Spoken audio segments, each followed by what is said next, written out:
క్రీస్తునందున్న ప్రియులకు ప్రేమతో వందనాలు తెలియజేస్తున్నాను. మే నెల 11వ తేదీ 2025. ఈ రోజు దేవుడు మనకు చేస్తున్న వాగ్దానం ఏమిటనగా, కీర్తన గ్రంథము 75వ కీర్తన 10వ చరణం. భక్తిహీనుల కొమ్ములన్నిటినీ నేను విరగగొట్టెదను, నీతిమంతుల కొమ్ములు హెచ్చింపబడును. ఆమె నా ప్రియమైన సహోదరి సహోదరులారా, దేవుణ్ణి ఆరాధిస్తున్న మనలను, దేవునికి ప్రార్థన చేస్తున్న మనలను దేవుడు ఆశీర్వదించడానికి సమర్థుడై ఉన్నాడు. ఈ రోజు తక్కువ స్థితిలో ఉన్న వారిని ఎక్కువ స్థితిలోనికి, ఇరుకులో ఉన్న వారిని అనేకులను విశాలతలోనికి నడిపించిన దేవుడై ఉన్నాడు. దేవునికి మహిమ కలుగుగాక.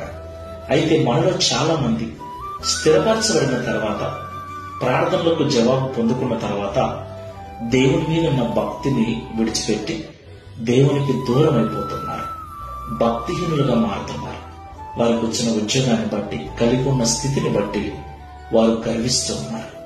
నా ప్రియులారా, ప్రభు అంటున్నాడు, ఎవరైతే వారి స్థితిని బట్టి గర్విస్తూ, అతిశయిస్తూ భక్తిహీనులుగా మారి ఉన్నారో, వారి గర్వానికి, అతిశయానికి కారణమైన కొమ్ములన్నిటినీ విరగొట్టేస్తాను అంటున్నాడు. అవును ప్రియులారా, మనం ఏ స్థితిలో ఉన్న దేవుణ్ణి ఎప్పుడు మర్చిపోకూడదు. దేవుని మీద మనకున్న భక్తి మరింత పెరగాలి, కానీ ఎప్పుడూ తరిగిపోకూడదు. ఈ మాటలుంటున్న ప్రియ సహోదరి సహోదరుడా, ఎలా ఉంది నీ స్థితి? కొంచెంలో ఉన్నప్పుడు వినయము, విధేయత.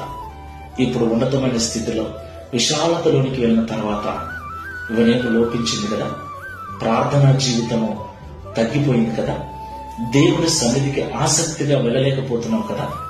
అది నీ స్థితిని బట్టేమో, నువ్వు కలిగి ఉన్నటువంటి ఉద్యోగాన్ని బట్టేమో. జాగ్రత్త, ప్రభు అంటున్నాడు, నీ కొమ్ములను విరిచి వేస్తాను అని. ఇప్పుడు దేవుని సన్నిధిలో మోకరించు. మొదట నీకున్న విశ్వాసం, ప్రేమ, భక్తి ఇప్పుడు ఎలా ఉందో ఒకసారి పరిశీలన చేసుకొని, ఒకవేళ తగ్గిపోయినట్లయితే దేవునికి క్షమాపణ చెప్పి మరలా నీ యొక్క విశ్వాస జీవితాన్ని, భక్తి జీవితాన్ని పెంపొందించుకో. ప్రార్థన చేసుకున్నాం. ప్రేమ స్వరూపుడ, పరిశుద్ధుడ, మీకు వందనాలు చెల్లిస్తున్నాము తండ్రి. మా యొక్క ఆత్మీయ జీవితం ఎలా ఉందో మమ్మల్ని పరిశీలించుకునే విధంగా ఈ ఉదయకాల సమయంలో మాతో మాట్లాడినందుకు స్తోత్రాలు. జీవన సంబంధమైన వ్యాపారాల్లో, ఉద్యోగాల్లో చిక్కుబడిపోయి మా యొక్క ఆత్మీయ జీవితంలో దిగజారిపోయి ఉన్నాం, భక్తిహీనులుగా మారిపోయి ఉన్నామని మాకు తెలియపరిచినందుకు స్తోత్రాలు. ఈ ప్రార్థనలో ఏకీవిస్తున్న వారిలో ఎవరైతే అలాంటి భయంకరమైన భక్తిహీనతలో ఉన్నారో వారందరూ తిరిగి భక్తిలో పునరుద్ధరించబడటకు సహాయం చేయమని, తద్వారా మేము హెచ్చించబడినట్లు కృప చూపి ఈ వాగ్దానము మా అందరి జీవితంలో నెరవేర్చమని యేసు నామములో ప్రార్థిస్తున్నాము తండ్రి. Amen. Praise the Lord. God bless you.